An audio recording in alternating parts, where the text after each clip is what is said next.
Nicolas, tu sais pourquoi j'ai peur? Le sens du suspense. Pourquoi as-tu peur? Parce qu'il y a un loup dans l'histoire, c'est ça? Exactement, mais il est beaucoup trop fort. Et exactement, tu m'as explosé ma vanne. C'était exactement ça. Bon, j'espère que malgré ce loup, tu vas pouvoir assurer ton cours quand même. Évidemment, c'est à toi. Évidemment. Alors, faut jamais me lancer avec des petites blagues parce que ça me fait penser à autre chose et du coup, je commence par une digression. Mais le loup, Ah, c'est un animal absolument merveilleux dans l'histoire de la littérature qui génère vraiment toutes les peurs et avec le temps, il y a beaucoup d'auteurs qui veulent le réhabiliter. Alors La Fontaine s'en est servi bien entendu pour symboliser peut-être une forme de mal ou de pauvreté aussi. Et puis vous avez un auteur récent qui s'appelle Jean Anouilh, qui lui a écrit des fables et qui le remobilise en matière d'humanité. Dans notre roman du jour, L'œil du loup, alors l'œil du loup, d'abord, en mathématiques, vous savez qu'on connaît tous les parallèles. J'aime bien faire des liens avec les mathématiques. Eh bien, elles existent, ces parallèles, dans enfin, d'autres t'aimes domaines. bien faire des liens avec des mathématiques. Je rappelle que tu dis que tu n'aimes pas les mathématiques quand même, hein. Oui, mais c'est ma thérapie à moi. Alors s'il te plaît, sois gentil. Et donc aujourd'hui, On va on le va se couvercle. pencher justement sur les aventures parallèles de deux personnages qui vont se croiser un jour de manière inattendue. Ah, c'est pas mieux au moment Deux là, personnages en hors général. du commun. Voilà, l'œil du loup.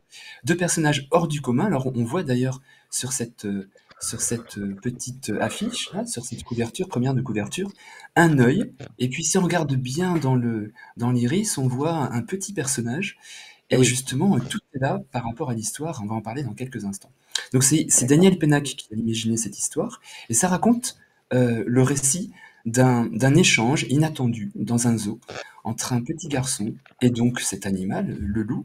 Donc le petit garçon s'appelle Afrique, vous allez comprendre pourquoi, et l'animal s'appelle Loup Bleu. Alors déjà, Loup Bleu, c'est un petit peu plus doux comme nom, et c'est un échange silencieux parce que c'est par leur regard qu'ils vont communiquer et se raconter l'un à l'autre, se raconter leur vie, séparés par des barreaux. Mais c'est vraiment un récit visuel, comme s'ils étaient capables de se projeter un film l'un face à l'autre. Alors l'œil de chacun devient justement l'univers intime à découvrir et leur vie intérieure défile comme sur un écran de cinéma. Dès que les deux personnages se sont apprivoisés, parce qu'au début c'est pas facile et on va le voir dans l'extrait qu'on va lire avec Alex, eh bien, il y a un double voyage qui va s'ouvrir. Le premier voyage, c'est en Alaska, où on suit la vie mouvementée du loup, entre bataille, traque, capture. Ça rappelle d'ailleurs un petit peu l'appel de la forêt. Et puis en Afrique, où l'existence du jeune garçon nous est développée par Daniel Pennac. Et cette existence, elle entremêle euh, la complicité avec les animaux. C'est un petit garçon qui a un lien avec les animaux extraordinaire. La traque également, la guerre, et puis l'exil. L'enfant est obligé de partir, il est contraint de quitter son pays.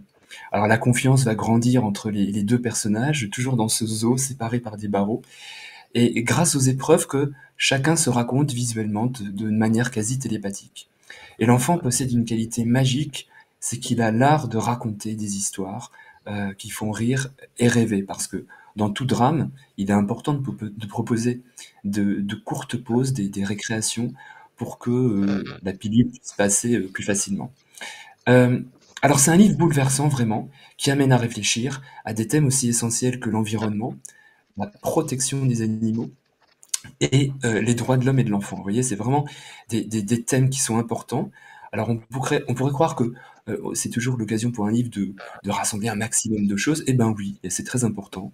On doit proposer un récit divertissant et en même temps enseigner une leçon à des lecteurs au-delà d'un récit. Vous voyez, c'est toujours ce principe de pédagogie. On fait plaisir, on divertit, et derrière on doit retenir une phrase, un thème pour progresser nous-mêmes, pour être plus tolérants et pour s'ouvrir au monde. C'est vraiment la vertu de la littérature, une vertu absolue. Alors Un livre l'auteur, il est écrit par un extrêmement... monsieur qui s'appelle Daniel Pénac, hein, c'est ça? Voilà, donc l'auteur c'est Daniel Pennac, et cet auteur a mené de front d'ailleurs une carrière de prof de français et d'écrivain pendant 10 ans, et ensuite il se consacre uniquement à la littérature. Il faut savoir que lui-même en tant qu'enfant, il a été vraiment marqué par une scolarité extrêmement difficile, Donc ça, on le verra bien sûr avec Aurélie, mais je pense évidemment que quand on a eu des difficultés dans son enfance, on est peut-être plus à même de comprendre les autres enfants et leur rapport à la lecture, justement. Et Daniel Pénac, non seulement a eu un rapport difficile avec la scolarité, mais en plus il est devenu écrivain. Donc il est plus à même d'être un porte-parole assez brillant. Et il raconte cet échec scolaire dans un ouvrage qui a eu le prix Renaudot en 2007, qui s'appelle Chagrin d'école, qui a un titre absolument touchant et magique. Et il relate justement cette enfance qui était un petit peu traumatisante sur le plan intellectuel et affectif. Et pourtant, malgré ses difficultés, il a toujours adoré les livres et il a toujours aimé les bibliothèques comme lieu et s'y est toujours retrouvé comme dans une sorte de cocon. C'est un peu ce paradoxe. Donc il en a dévoré un certain nombre, à la fois de livres et de bibliothèques. Et sa douleur scolaire l'incite à quelque chose d'assez inattendu en tant que romancier, en tant que professeur. Attention, tenez-vous bien, il propose une certaine liberté d'action au lecteur, et c'est exactement ce que je fais moi-même au lycée avec mes élèves parfois, le droit de sauter des pages lorsqu'on s'ennuie, par exemple. Ça, Ah c'est ouais, un bah enfin, cliché. ça se fait pas, tu peux pas sauter des pages dans un livre, enfin. Tu sautes Ah, des bah, pages, tu comprends plus normalement, rien. non. Eh ben, oui et non, c'est un apprentissage. Si l'élève a du mal dans certains passages qui sont un peu complexes, où on sent une description un peu difficile, si c'est pas tout à fait à son niveau, plutôt que de rester bloqué définitivement, on propose, avec une méthode assez particulière, de sauter quelques lignes, de sauter quelques pages, et on revient de manière un petit peu plus fraîche, un peu plus loin, pour avoir la garantie que on a quand même lu l'ensemble du livre, plutôt que d'être bloqué à la page 40 et d'arrêter définitivement. Donc Oui, bah, c'est c'est idiot. complexe, c'est parfois acrobatique, mais c'est des choses qui arrivent et qui me semblent vraiment importantes aussi en tant que prof. Alors donc il développe plein d'idées pédagogiques. Alors il y a un roman qui s'appelle Comme un roman, dans lequel il développe cet essai sur ces idées pédagogiques, et c'est assez intéressant. Alors attention, accrochez-vous, il est aussi auteur de bande dessinée, il a travaillé pour Tardy, et puis il a également fait quelque chose, c'est moins connu, il a imaginé un épisode de Lucky Luke qui s'appelle Cavalier Seul, je crois. Donc il a vraiment œuvré pour la bande dessinée également. Et peut-être que son œuvre la plus connue pour la jeunesse, c'est Cabot Caboche. Alors c'est une histoire d'amitié vraiment irrésistible entre un être humain et un chien.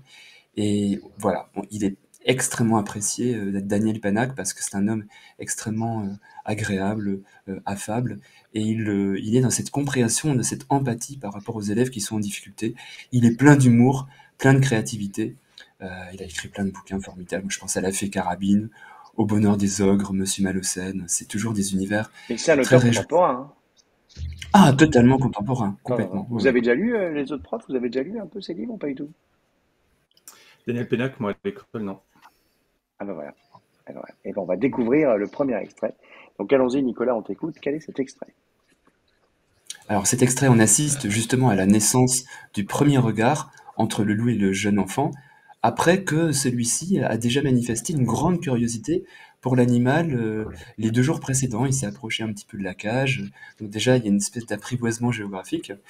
Et donc on va lire l'extrait avec Alex. Et comme d'habitude, on va diviser notre voix, mais ça va vraiment concerner la pensée du loup. Donc c'est comme si le loup avait une voix suave, celle de Nicolas, et puis une voix extrêmement dynamique et vive, celle d'Alex. Mais c'est la schizophrénie du personnage.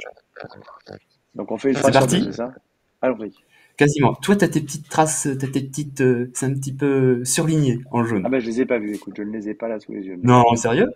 ah oui, sérieusement. Mais c'est pas grave, je vais m'adapter. Attends, je vais aller voir Alors, on va s'adapter en ce direct. que j'ai Ce le que droit je de vais faire faire, c'est que ça, je vais lever le doigt quand c'est à ton tour. Comme ça. si tu veux. Alors, c'est parti. Pourtant, le lendemain, le garçon est là, et le jour suivant, et le jour d'après, au point que le loup est bien obligé de repenser à lui. Mais qui est-ce? Qu'est-ce qu'il me veut? Il ne fait donc rien dans la journée? Travaille pas? Pas d'école? Pas d'amis? Pas de parents? Ou quoi? Un tas de questions qui ralentissent sa marche. Il se sent les pattes lourdes. Ce n'est pas encore la fatigue, mais ça pourrait venir, Incroyable! pense le loup. Enfin, demain on fermera le zoo. C'est le jour du mois consacré aux soins des bêtes, à l'entretien des cages. Pas de visiteurs ce jour-là. Ah, je serais débarrassé de lui. Pas du tout. Le lendemain, comme tous les autres jours, le garçon est là. Il est même là plus que jamais, tout seul devant l'enclos, dans le jardin zoologique absolument désert. Oh non! Gémit le loup. Et si, le loup se sent maintenant très fatigué, à croire que le regard de ce garçon pèse 1 tonne. D'accord, pense le loup, d'accord. Tu l'auras voulu. Et brusquement, il s'arrête de marcher.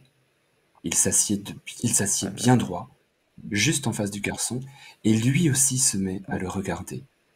Il ne lui faut pas le coup du regard qui vous traverse, non, le vrai regard, le regard planté.